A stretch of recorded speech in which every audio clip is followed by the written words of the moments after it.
बहुत समय पहले की बात है जब भारत की धरती पर एक ऐसा संत जन्मा जिसने दुनिया को प्रेम, ध्यान और स्वतंत्रता का नया रास्ता दिखाया।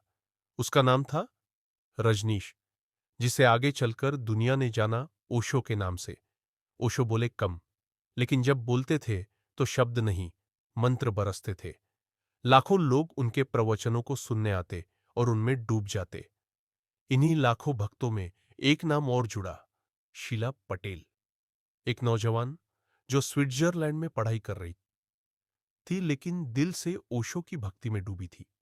जब उसने पहली बार ओशो को देखा तो मानो उसे जीवन का अर्थ मिल गया हो। शीला ने सब कुछ छोड़ दिया, परिवार, पढ़ाई, जीवन की सुविधाएं, और ओशो की सेवा में लग गई। ओशो ने भी शीला के समर्पण को देखा और उसे नाम दिया, मां आनंद शीला। मां का मतलब होता है वह जो स्नेह दे, वह जो मार्गदर्शन करे। और शीला ओशो के लिए वैसी ही बन गई। धीरे धीरे वह ओशो की सबसे करीबी सहयोगी बन गई। साल 1981 आया। ओशो अमेरिका चले गए। वहां ओरेगन नाम की जगह पर एक बहुत बड़ा आश्रम बनाना चाहा, एक पूरा शहर जैसा। उस जगह का नाम रखा गया राजनीशपुरम। ओशो ने इस पूरे प्रोजेक्ट की जिम्मेदारी दी मां आनंदशीला को। अब वह सिर्फ एक शिष्या नहीं थी, बल्कि पूरे साम्राज्य की मुख्य सेविका बन गई थी। वह पैसे जुटा रही थी, जमीनें खरीद रही थी, हजारों अनुयायियों को बसाने की योजना बना रही थी। यहां तक सब कुछ सुंदर था, लेकिन समय के साथ साथ मां शीला का व्यवहार बदलने लगा। उसका ध्यान ओशो के वचनों से हटकर सत्ता और नियंत्रण की ओर मुड़ने लगा। ओशो अब मौन साधना में चले गए थे। वे दिन रात ध्यान में रहते और कम लोगों से मिलते। इस बीच सारी ताकत शीला के हाथों में आ गई। अब मां शीला ने अपने चारों तरफ सुरक्षा घेरा बना लिया था। जो भी उसके खिलाफ बोलता, उसे या तो आश्रम से निकाल दिया जाता या दबा दिया जाता।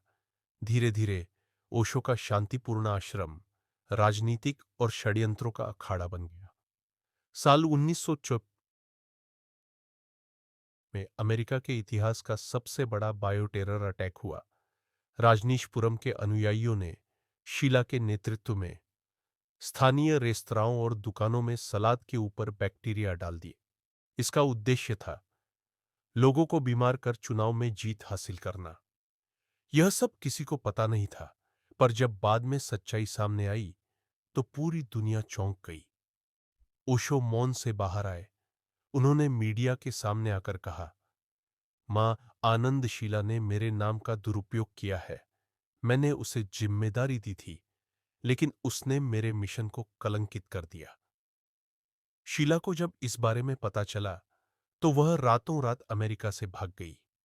जर्मनी, फिर स्विट्जरलैंड। उस पर कई आरोप लगे, चोरी, साजिश, हत्या की योजना और झूठे दस्तावेज बनाने के।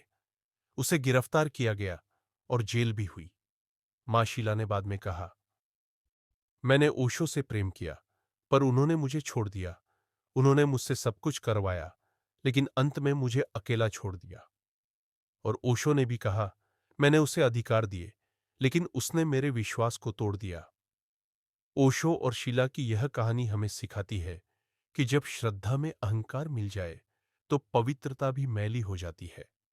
जब शक्ति सेवा से दूर होकर स्वार्थ में डूब जाए तो गुरु और शिष्य का रिश्ता भी टूट जाता है। मां आनंदशीला और ओशो की कहानी कोई साधारण कथा नहीं है।